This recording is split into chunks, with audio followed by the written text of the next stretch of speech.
فأما الإنسان إذا ما ابتلاه ربه فأكرمه ونعمه فيقول ربي أكرمن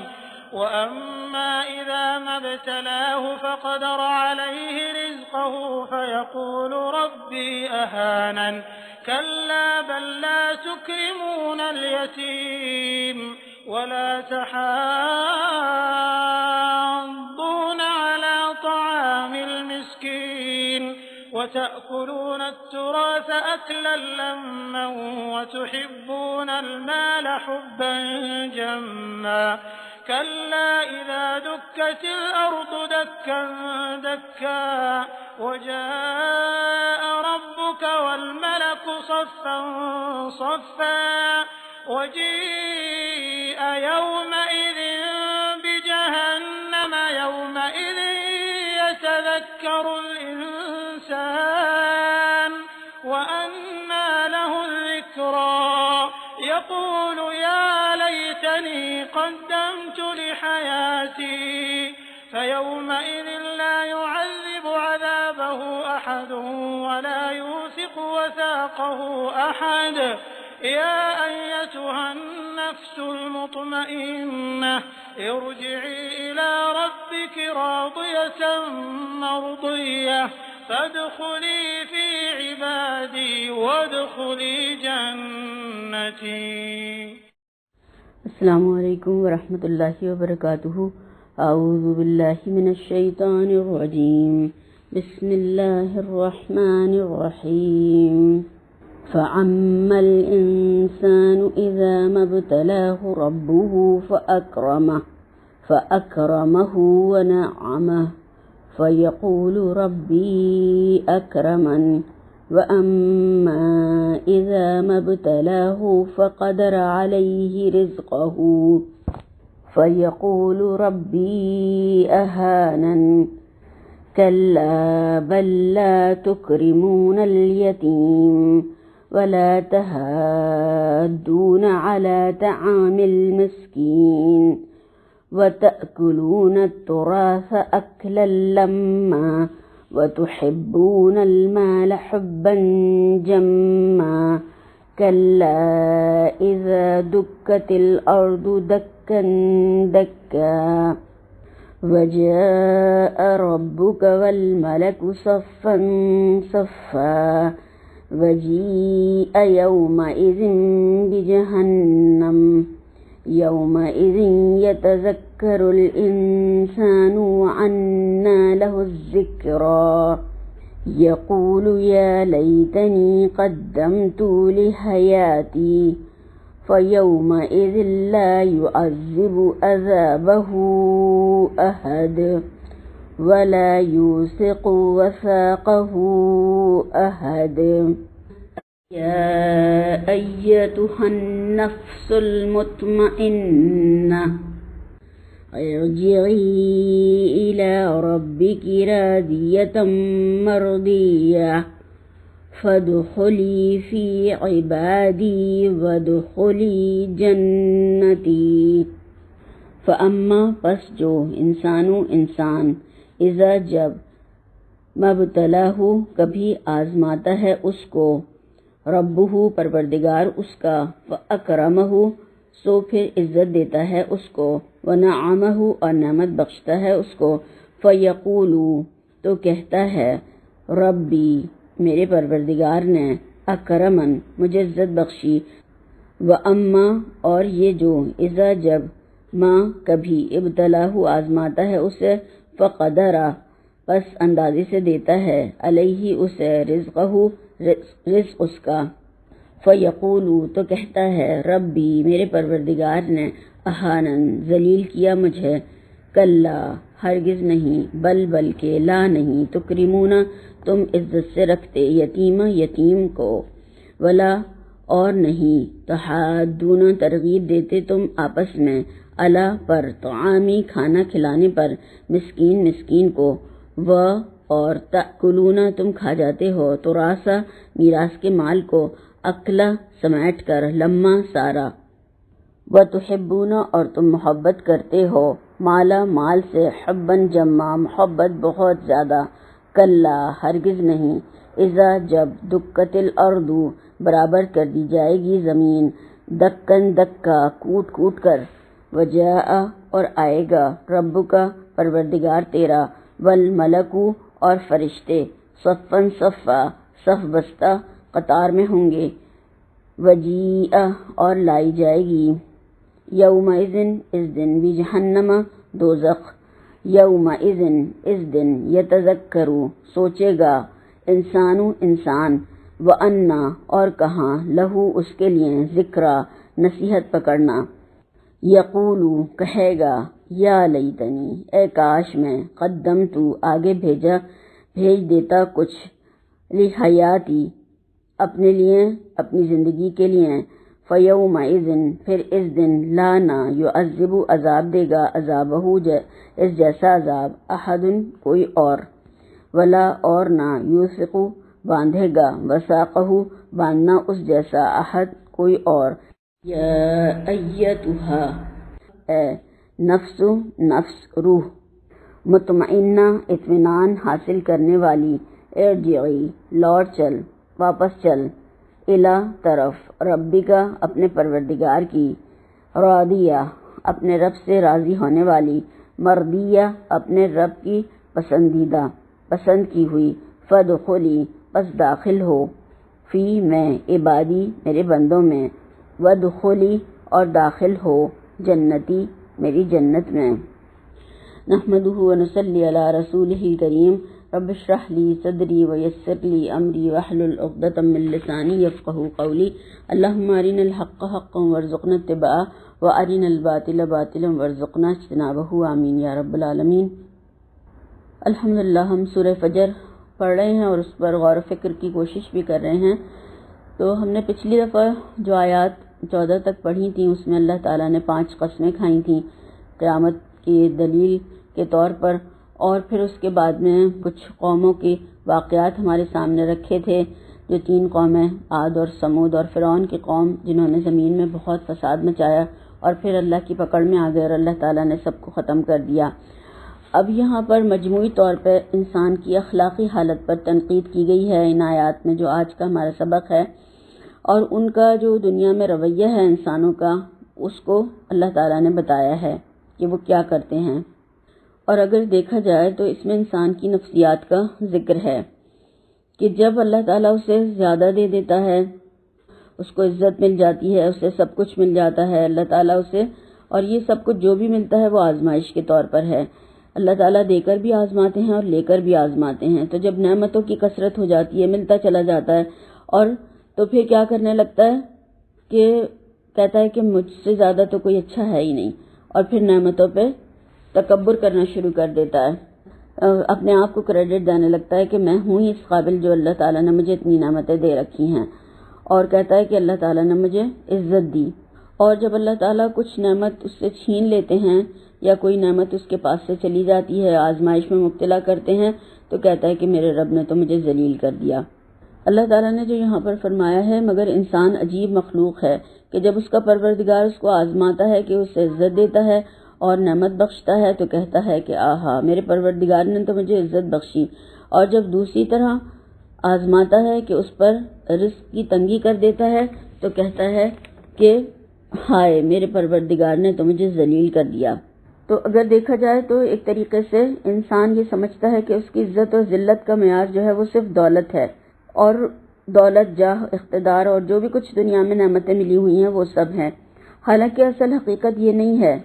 اللہ تعالیٰ نے دنیا میں جو بھی کچھ دیا ہے سب آزمائش کے طور پر دیا ہے، دولت بھی، طاقت بھی، جو بھی کچھ ہے وہ سب امتحان کے لیے دی ہے، کہ اللہ تعالیٰ دیکھنا چاہتا ہے کہ یہ اس کو پا کر شکر گزار بنتا ہے یا ناشکری کرتا ہے یا کیا کرتا ہے، اور جس مفلس کر دیتا ہے، جسے تنگ دست کر دیتا ہے، تو پھر اس کا امتحان صبر اور قناعت کا ہوتا ہے۔ اللہ تعالیٰ دیکھتا ہے کہ یہ میرے فیصلے پر راضی ہے یا نہیں، یہ جائز حدود کے اندر رہتے ہوئے اپنی مشکلات کا مقابلہ کرتا ہے، اور یا پھر وہ دیکھتا ہے کہ اخلاق و دیانت کی ہر حد کو کھانے پر وہ آمادہ ہو جاتا ہے اور اللہ تعالیٰ کو ہی برا بھلا کہنا شروع کر دیتا ہے کہ اس نے مجھے کچھ بھی نہیں دیا۔ اب یہاں پر اللہ تعالیٰ آگے آیت میں فرما رہے ہیں، نہیں بلکہ تم لوگ یتیم کی خاطر نہیں کرتے اور نہ مسکین کو کھانا کھلانے کی ترغیب دیتے ہو، اور میراث کے مال کو سمیٹ کر کھا جاتے ہو، مال کو بہت ہی عزیز رکھتے ہو۔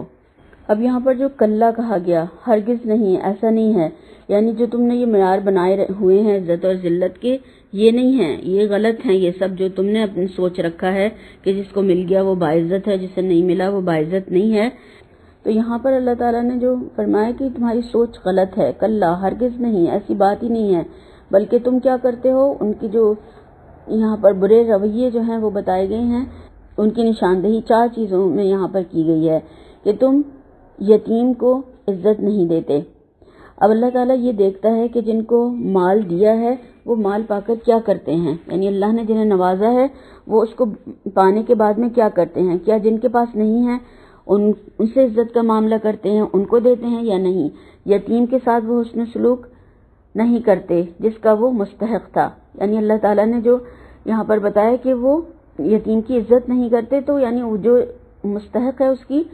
اس طریقے سے عزت نہیں کرتے۔ اور حدیث کے حوالے سے ہم دیکھتے ہیں کہ آپ صلی اللہ علیہ وسلم نے فرمایا وہ گھرانہ سب سے بہتر ہے جس میں یتیم کے ساتھ اچھا سلوک کیا جائے، اور وہ گھرانہ بدترین گھرانہ ہے جس میں یتیم کے ساتھ بدسلوکی کی جائے۔ اور پھر آپ نے اپنی دونوں انگلیاں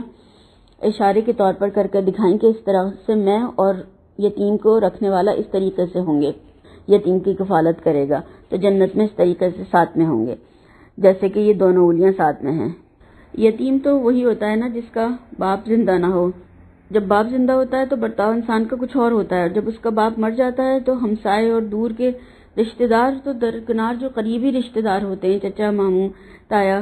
تو وہ سب بھی اور اپنی آنکھیں پھیر لیتے ہیں اور ان کے ساتھ اچھا سلوک نہیں کرتے۔ تو یہاں پر سمجھایا یہ گیا ہے کہ اسے مقام دلاؤ سوسائٹی میں، ان کو فعال کردار بناؤ، ان کو عزت دو، اور اللہ تعالیٰ کی یہاں بھی پھر عزت ملے گی جب ایسے لوگوں کو، یتیموں کو یا جو معاشرے کے گرے ہوئے ہیں لوگ، ان کو تم عزت دو گے۔ تو یعنی اس میں جو ہے اور بھی لوگ آ جاتے ہیں جو کہ بیوہ ہیں، خواتین اور یا یتیم بچے ہیں، اور جو ایسے لوگ ہیں بے سہارا جن کا کوئی والی وارث نہ ہو، تو ان کو اللہ تعالیٰ نے یہاں پر کہا ہے۔ دوسری چیز جو ہے کہ مسکین کو کھانا کھلانے کی ترغیب نہیں دیتے ہو، یعنی لوگوں کو بتایا جائے، ان کو بھی ترغیب دلائی جائے کہ یہ جنت میں جانے والے اعمال ہیں جو یہ اللہ تعالیٰ نے بتائے ہیں کہ جو اگر کرے گا ان کو تو وہ جنت میں جائے گا۔ تو لوگوں کو تعلیم دینا ضروری ہے، ان کو بتانا ضروری ہے، ان کو سکھانا اور سمجھانا ضروری ہے کہ ان کو عزت بھی دینا اور ان کو کھانا بھی کھلانا ہے، بے سہارا اور مجبور اور یتیم اور یسیر لوگوں کو، اور اس کا پھر کتنا بڑا اجر و ثواب ہے جو اللہ تعالیٰ عطا فرمائیں گے۔ اور پھر اللہ تعالیٰ نے یہاں پر ایک اور خرابی کی طرف اشارہ کیا، اور میراث کے مال کو سمیٹ کر کھا جاتے ہو۔ تو یہاں پر دیکھا جائے تو عربوں کی جو ایک خرابی تھی ان کا یہ تھا، اور اگر آج ہم دیکھیں تو آج ہمارے معاشرے میں بھی یہی خرابی موجود ہے، اس وقت بھی یہی ہوتا تھا، اور طاقتور جو تھے سب میراث کا مال سمیٹ لیا کرتے تھے، خاندان کے بڑے جو تھے، اور بیوہ عورتوں کو اور یتیم بچوں کو کچھ بھی نہیں دیا جاتا تھا، سارا مال ان سے چھین لیا جاتا تھا۔ ان کے ہاں جو تھا یہ کہ جو صرف ایسے مردوں کو ساری جائیداد ملتی تھی جو کہ لڑنے اور کنبے کی حفاظت کرنے والے ہوتے تھے، یعنی بڑے جو ہوتے تھے ان کو وہ سب لے لیتے تھے اور باقی سارے محروم رہ جاتے تھے، اور بلا تعامل، یعنی ان کو کوئی اس میں کوئی آر نہیں تھا کہ سارا وہ سمیٹ کر کھا جاتے تھے اور کسی کو کسی کا حق نہیں دیا جاتا تھا۔ تو آج بھی اگر ہمارے یہاں دیکھیں تو گزر جاتے ہیں خاندان پہ خاندان، نسلیں پہ نسلیں، اور کسی کو وراثت تقسیم نہیں ہوتی، اور وہ اگر ہوتی بھی ہے تو اپنی مرضی کی کہ جس نے جو چاہا وہ اٹھا لیا، وہ لے گیا اور وہ ختم بات ہو گئی۔ ایسا نہیں ہے، بلکہ اللہ تعالیٰ نے جو حکم دیا ہے سورہ نساء میں وارثوں کے بارے میں، جو بھی حصے مقرر کیے ہیں ان کے مطابق اگر تقسیم ہوئی تو اس تقسیم ہے۔ اور انسان کے لیے یہ بھی کہا گیا کہ ساری زندگی نیک عمل کرنے کے بعد اگر وہ وراثت تقسیم صحیح نہیں کرتا یا غلط کرتا ہے تو پھر اس کی ساری نیکیاں جو ہیں وہ ختم ہو جاتی ہیں۔ تو ہمارے یہاں تقسیم کا بھی کوئی وہ نہیں ہے سوال کہ وہ تقسیم بھی ہو، اور اگر ہوتی بھی ہے تو غلط طریقوں سے ہوتی ہے۔ تو اللہ تعالیٰ ہمیں اس کی سمجھ عطا فرمائے، کیونکہ انسان کی تمام نیکیاں پھر ضائع ہو جاتی ہیں اس کی وجہ سے۔ تو اللہ تعالیٰ نے یہاں پر فرمایا کہ سارا مال سمیٹ کر کھا جاتے ہیں، یعنی جو طاقتور ہوتا ہے وہ سب لے لیتا ہے۔ یا ابھی بھی ہم دیکھتے ہیں معاشرے میں کہ جو جیسے کہ گھر والے، عورت کا شوہر اگر فوت ہوا تو گھر والے طاقتور ہوتے ہیں تو وہ سارا سامان چھین لیتے ہیں اور عورت اور بچوں کو، بیوہ عورت کو اور بچوں کو نکال دیتے ہیں، اور اگر عورت تھوڑی ہوتی ہے کچھ باحیثیت تو وہ سب لوگوں کو نکال دیتی ہے اور وہ سارا مال خود رکھ لیتی ہے اپنا اور بچوں کے لیے. ایسا نہیں ہے. اللہ نے جس کا جو حصہ مقرر کیا ہے وہ اس کا حق دینا، ہر حقدار کو حق دینا ضروری ہے، اور کسی کا مال حرام یا مفت میں یا اسی طرح سے ناجائز حاصل نہ کیا جائے اور نہ اسے کھایا جائے، کیونکہ کل اس کا بہت بڑا انسان کو عذاب بھگتنا پڑے گا. اللہ تعالیٰ محفوظ رکھے. پھر اللہ تعالیٰ نے فرمایا اور مال کو بہت ہی عزیز رکھتے ہو. یعنی تمہاری جو یہ ساری تمام جو اوپر والی باتیں بتائی گئی ہیں کہ عزت نہیں دیتے، یتیم کو نہیں دیتے ہو، لوگوں کو جو مسکین ہیں ان کو کھانا نہیں کھلاتے اور مال سارا سمیٹ کے خود ہی رکھ لینا چاہتے ہو، تو وہ خرابی کی جو اصل جڑ ہے وہ اس آیت میں بیان کی گئی ہے کہ تم میں جو ہے مال کی محبت بہت زیادہ ہے، بہت ہی شدید ہے. جمع جو کہا گیا ہے یہاں پر جم کر، جمع غفیر کہا جاتا ہے، بولا جاتا ہے، بہت ہی زیادہ کثیر، کہ تمہارے اندر کوٹ کوٹ کے بھر دی گئی ہے کہ اس طریقے سے محبت میں شدید ہو تم اس کے، اور اسی وجہ سے پھر تم حلال اور حرام کی کوئی تمیز نہیں ہے اور ہر طرح کا مال تم اپنے آپ خود ہی سمیٹ کر کھانا اور رکھنا چاہتے ہو. اور حلال و حرام کی فکر کے علاوہ بس یہ ہوتا ہے کہ سارا مال حاصل کر لیا جائے، وہ کیسا بھی ہو، اور تمہیں اس میں بھی کوئی تعامل نہیں ہوتا کہ وہ کیسا ہے، اور کتنا بھی مال مل جائے. یہ بھی انسان کی ایک جو حرص ہے وہ یہ ہے کہ وہ کتنی بھی اس کو دولت مل جائے اور وہ کبھی بھی اس کا پیٹ نہیں بھرتا، کبھی بھی وہ یعنی کہ مطمئن نہیں ہوتا ہے، اس کی طمع بڑھتی ہی رہتی ہے، اور یہ تو اس کی قبر کی مٹی ہی اس کو بھرے گی. یعنی وہ انسان جو ہے کبھی بھی سیر نہیں ہوتا دولت جمع کرنے سے. تو اللہ تعالیٰ نے یہاں پر اس کی شدید محبت کے بارے میں بتایا گیا کہ اس لیے وہ خود ہی بچا کے رکھنا چاہتا ہے اور خود ہی کھانا چاہتا ہے. اب یہاں پر اللہ تعالیٰ نے جو بتایا آگے والی آیات میں ان 4 رویوں کو یہاں پر ڈسکس کیا انسان کے، اور پھر آگے جو اللہ تعالیٰ قیامت کا منظر ہمارے سامنے رکھا ہے کہ یہ سب کچھ جمع کر بھی لے گا تو کیا حاصل ہوگا اس کو؟ کلا، اللہ تعالیٰ کہہ رہے ہیں ہرگز نہیں، یہ عمل اس کا قابل قبول ہی نہیں ہے. دنیا میں سارا حق مار کے اگر اس نے خود حاصل کر لیا اور خود کھا گیا، کسی کو اس کا حق نہیں دیا، تو کل کیا ہوگا؟ ہرگز نہیں. اذا دکت الارض دکن دکا، کہ جب زمین کو کوٹ کوٹ کر پست کر دی جائے گی، جب ساری زمین ریگزار بنا دی جائے گی، اور اس کے معنی دکن دکا کے معنی ریگزار کے بھی ہیں، کوٹنے کے بھی ہیں، اور ایک چیز کو دوسرے پر مار کر ریزہ ریزہ کر دینے کے بھی ہیں، اور ہموار اور پست کرنے کے بھی ہیں. تو اس طریقے سے جب زمین کی حالت ہوگی، زمین کو اس طرح کر دیا جائے گا، تو پھر انسان سوچے کہ اس کا وہ جو اس نے بچا بچا کے مال رکھا وہ سب کہاں جائے گا اور وہ خود کہاں ہوگا. تو یہ اللہ تعالیٰ نے یہاں پر اس کے سامنے پھر قیامت کا منظر رکھا ہے کہ پھر تم کیا کرو گے، تمہارے سامنے جب یہ ایسا ہوگا تو تم کہاں جاؤ گے. اور تمہارا پروردگار جلوہ فرما ہوگا اور فرشتے قطار باندھ کر موجود ہوں گے. یعنی اس وقت کیا ہوگا جب یہ قیامت کا منظر، ایک تو زمین کا بتایا گیا، دنیا کا کیا حال ہو جائے گا، اللہ تعالیٰ کیا کریں گے، اور صرف ایک ہی جملے میں یہاں پر بتایا گیا کہ زمین کوٹ کر ریگزار کر دی جائے گی اور قیامت برپا ہو جائے گی، اور تمہارا رب اور فرشتے صف در صف موجود ہوں گے. اور فرشتے دیکھیں کتنا زیادہ صفیں بنا کر کام کرتے ہیں، منظم طریقے سے کام کرتے ہیں، یہاں پر اس کی طرف بھی اشارہ کیا گیا ہے. اور فرشتے جب آسمان سے نیچے اتریں گے تو ان کی صفیں الگ الگ ہوں گی، اور ان کی بتایا جاتا ہے کہ 7 صفیں ہوں گی جو زمین کو گھیر لیں گے، اور زمین ہموار کر دی جائے گی، لوگ حساب دینے کے لیے کھڑے ہوں گے، اور زمین کو چاروں طرف سے فرشتے 7 قطاروں سے گھیر لیں گے. اب دیکھا جائے اور سوچا جائے کہ کہیں بھاگنے کی جگہ ہے، کوئی بھاگ سکتا ہے انسان 7 گھیروں سے نکل کر؟ ایک پولیس کا گھیرا ڈالتی ہے پولیس تو وہاں سے نکل کر بھاگ نہیں سکتا انسان. تو یہ 7 گھیرے فرشتوں کے ہوں گے اور بیچ میں انسان ہوں گے، تو وہ کہاں سے نکل کر بھاگ سکیں گے؟ اللہ تعالیٰ نے یہاں پر انسان کو بالکل بے بسی کی اس کے بارے میں بتایا کہ وہ پھر کیا کرے گا. تو اس سے یہیں ابھی سوچنا چاہیے کہ میں کل کے لیے کچھ جمع کروں اور ایسے غلط تمام رویوں سے بچنے کی کوشش کروں. اور دوزخ اس دن حاضر کی جائے گی تو انسان اس دن متنبہ ہوگا، مگر تنبیہ سے اسے فائدہ کہاں مل سکے گا. آج اگر دیکھیں تو انسان جس خام خیالی میں مبتلا ہے کہ قیامت بھی نہیں ہے اور دوزخ اور جنت جو ہیں یہ سب افسانے ہیں، تو کیا ہوگا کہ کل جب اللہ تعالیٰ عرش پر جلوہ افروز ہوں گے اور فرشتے قطار در قطار موجود ہوں گے، اور پھر اس کے بعد میں جہنم کو بھی گھسیٹ کر لایا جائے گا. اور صحیح مسلم کی جو ایک روایت ملتی ہے 70,000 لگاموں کے ساتھ جکڑی ہوئی جہنم کو لایا جائے گا، اور ہر لگام پر 70,000 فرشتے ہوں گے، اس کی ہر لگام پر 70 لگامیں ہوں گی اور ہر لگام پر 70,000 فرشتے ہوں گے جو کہ اسے کھینچ کر لائیں گے اور لا کر اس کو سامنے رکھ دیا جائے گا، اور اس کے بارے میں کہا جاتا ہے کہ وہ عرش کے بائیں جانب اس کو کھڑا کر دیا جائے گا۔ یعنی یہ بھی کوئی زندہ چیز ہے جو لگامیں ڈلی ہوئی ہے، ورنہ اللہ تعالیٰ اس کو لگام نہ ڈلوا کے رکھتا تو یہ تو کیا اس کا حال اور غضب ہوتا، جو اس وقت قیامت کے دن بتایا کہ جوش مار رہی ہوگی اور کہے گی اور مزید مزید چلا رہی ہوگی، تو وہ اس کو وہاں پر لا کر کھڑا کر دیا جائے گا جہنم کو۔ تو یہی یہاں پر اللہ تعالیٰ نے ہمیں بتایا کہ اور دوزخ اس دن حاضر کی جائے گی، فرشتے اس کو لا کر عرش کی بائیں جانب کھڑا کر دیں گے، اور اس وقت جو سختی کا عالم ہوگا، جو اس وقت پریشانی کا عالم ہوگا اور جو اس وقت کیفیت ہوگی، تو انبیاء تک گھٹنوں کے بل گرے ہوئے ہوں گے اور نفسی نفسی پکار رہے ہوں گے۔ تو دیکھیں یہاں پر جو اللہ تعالیٰ نے ہمیں یہاں پر جہنم کا تذکرہ کر کے بتایا ہے، اور آپ صلی اللہ علیہ وسلم نے بھی اس کے بارے میں ہمیں بتایا کہ آپ نے عدی بن حاتم رضی اللہ تعالیٰ عنہ سے کہا تھا کہ عدی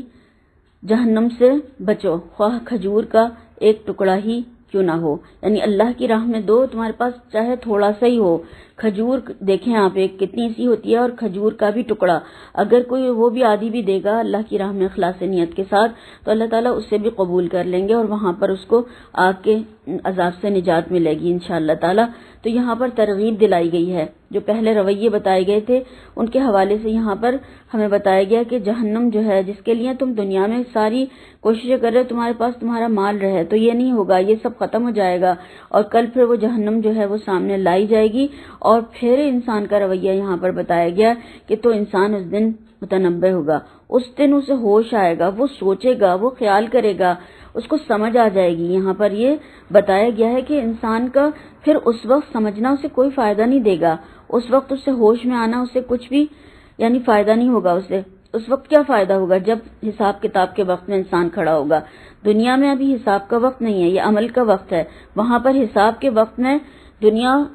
سے جانے کے بعد میں وہاں پر اسے کچھ فائدہ نہیں ہوگا سوچنے کا اور فکر کرنے کا۔ اصل سوچنا، اصل ہوش میں آنا تو دنیا میں ہی ہے۔ دنیا میں اگر ہوش میں آ گیا، اس زندگی میں اس نے کچھ آگے بھیج دیا، کچھ کما لیا، تو ہی وہ فائدہ مند اس کے لیے ہوگا۔ پھر آگے اس کی کیفیت اللہ تعالیٰ بتا رہے ہیں کہ کہے گا کاش میں نے اپنی زندگی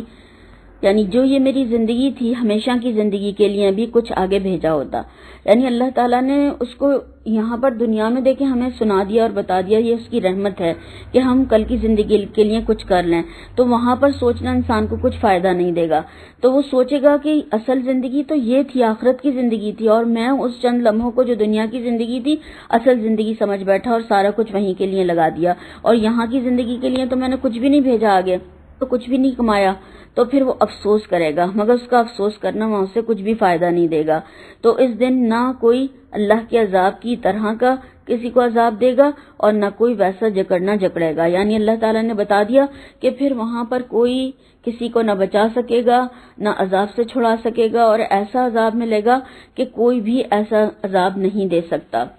یعنی اللہ کے عذاب اور اس کی پکڑ کی جو تصور ہے وہ تو انسان کر ہی نہیں سکتا ہے۔ اللہ تعالیٰ محفوظ رکھے کہ اللہ تعالیٰ نے یہاں پر جو بتایا کہ وہ جیسا اس کا اختیار ہے اور غلبہ اور جو پورا کا پورا اللہ تعالیٰ کا ہوگا،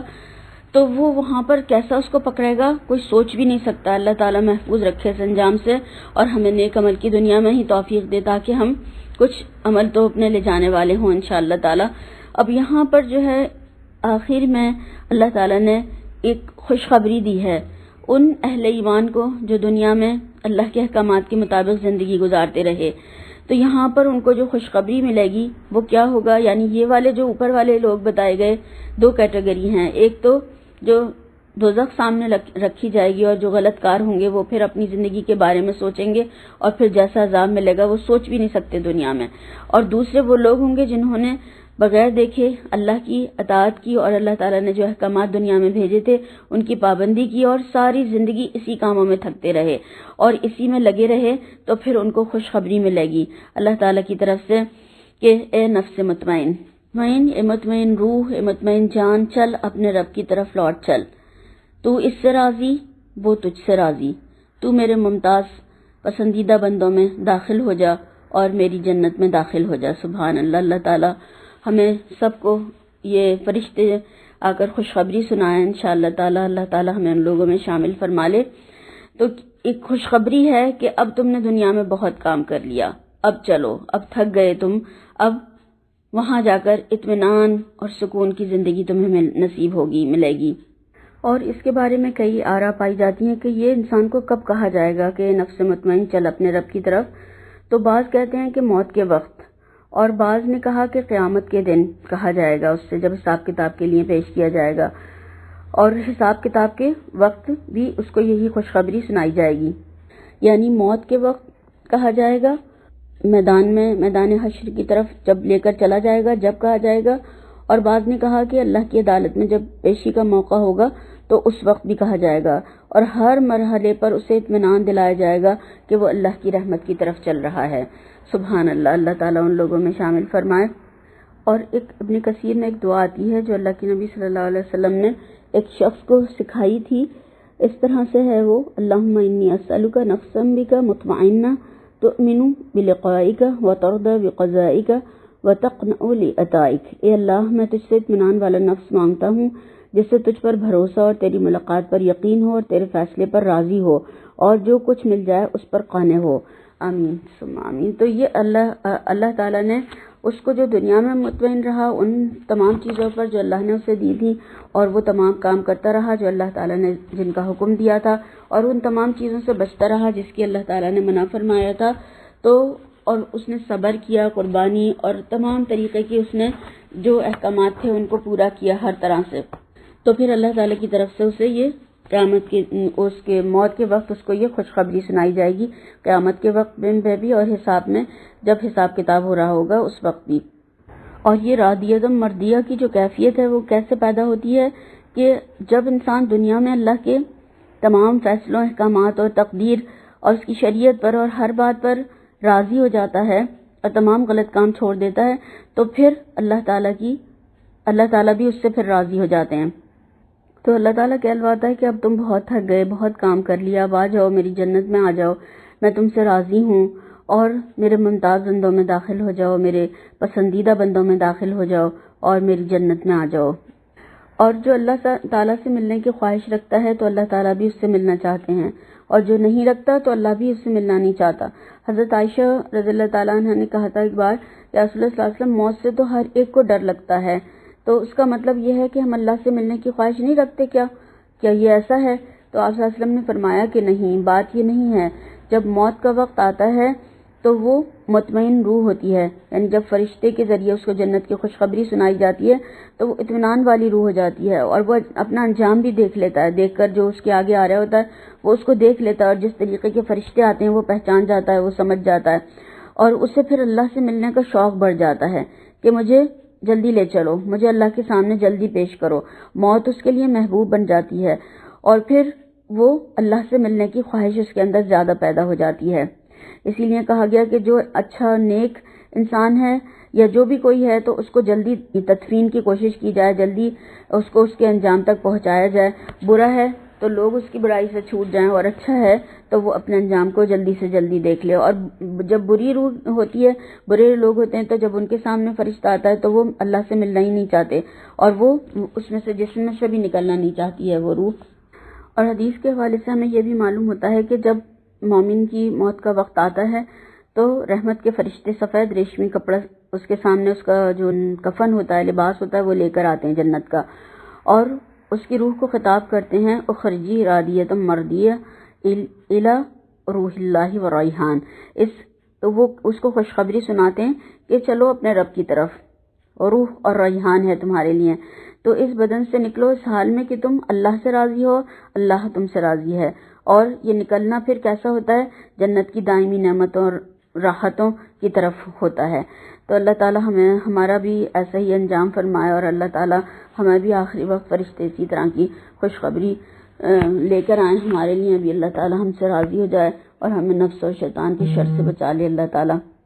اور اللہ تعالیٰ سے دعا کرتے ہیں کہ اللہ تعالیٰ ہم آپ سے نفس مطمئن مانگتے ہیں، اور ہم تیرے اوپر ہی بھروسہ کرتے ہیں، اور ہمیں تیری ملاقات کا یقین ہے، اور ہم تمام تیرے فیصلوں پر راضی ہیں، اور جو کچھ بھی مل جائے ہمیں اس پر قانع ہیں، یعنی ہم ہر اس چیز پر راضی ہیں جو اللہ تعالیٰ ہمیں دنیا میں عطا فرمائے۔ اور اللہ تعالی ہمیں اپنی جنت میں جگہ عطا فرمائے، ہم سے راضی ہو جائے اور ہمارا آسان محاسبہ فرمائے۔ آمین ثم آمین۔ سبحانک اللہم و بحمدک، اشہد ان لا الہ الا انت، استغفرک و اتوب الیک۔